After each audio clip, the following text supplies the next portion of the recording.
Bonjour à tous. Sur cette capsule, on va parler des nouveautés de la loi 69-21. Alors c'est une nouvelle loi qui suscite beaucoup d'interrogations, beaucoup de questions, et on essaiera de parler de certaines remontées que nous avons eues sur la loi 69-21. Alors nous n'aurons pas certainement les réponses à tout, parce que c'est un contexte, j'allais dire, nouveau. On essaiera de clarifier en tout cas les points qui nous semblent déjà, j'allais dire, évidents. Et on essaiera de dire, voilà les points sur lesquels il faut rester à l'affût pour voir quelles seront les nouveautés à l'avenir. Première question qu'on a reçue, c'est quel est le périmètre des factures qui sont soumises à la loi 69-21. Alors il y a un principe, c'est le principe de non-rétroactivité de la loi, ce qui veut dire que les factures émises à compter du 1er juillet 2023 sont celles qui vont être dans le périmètre de la loi et donc qui se verront appliquer donc les dispositions de la loi 69-21.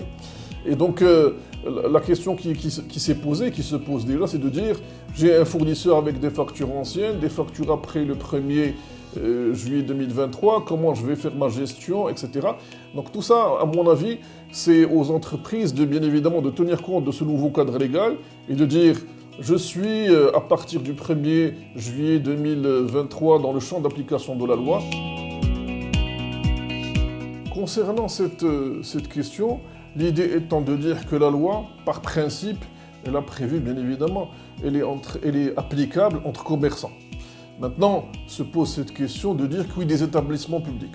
Ce qu'a prévu la loi a prévu de dire que cette loi s'applique également aux établissements publics qui ont habituellement une activité à caractère commercial. Donc ils seraient également dans le périmètre d'application de la loi et donc se verraient également appliquer les amendes, etc., déclarations, amendes, ils seraient donc dans le régime, entre guillemets, de droit commun, même s'ils n'auraient pas de registre de commerce en tant que tel, mais d'exercer habituellement une activité commerciale, les faire entrer automatiquement dans le périmètre d'application de la loi 69-21. Sur cette question, alors on est sur une loi nationale, une loi marocaine, et donc difficilement applicable, opposable à un tiers étranger.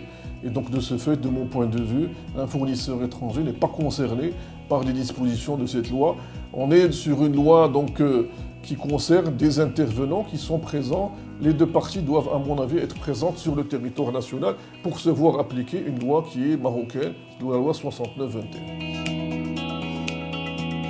Alors, concernant le format de la déclaration trimestrielle, à date d'aujourd'hui, comme vous le savez, le document dont nous disposons, c'est le bulletin officiel en langue arabe qui a promulgué la loi 69-21. Donc aujourd'hui, on ne peut pas parler que du format, de l'ensemble de ces choses-là.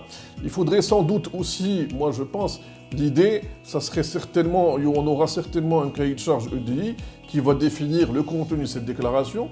Et donc, aux entreprises d'anticiper dans leur système d'information comment générer cet EDI, cet état EDI. Donc il faut rester à l'affût dans les semaines à venir de cet EDI pour adapter mon système d'information interne pour pouvoir générer une déclaration EDI qui est conforme au cahier de charges qui va être publié. Je recommande aux entreprises de rester à l'affût dans les prochaines semaines des évolutions de cette situation, notamment de publication du cahier de charges EDI et surtout de la mise en place opérationnelle de la loi 69-21 pour entre guillemets, rester dans la compliance, conformité par rapport à cette loi dans les semaines à venir.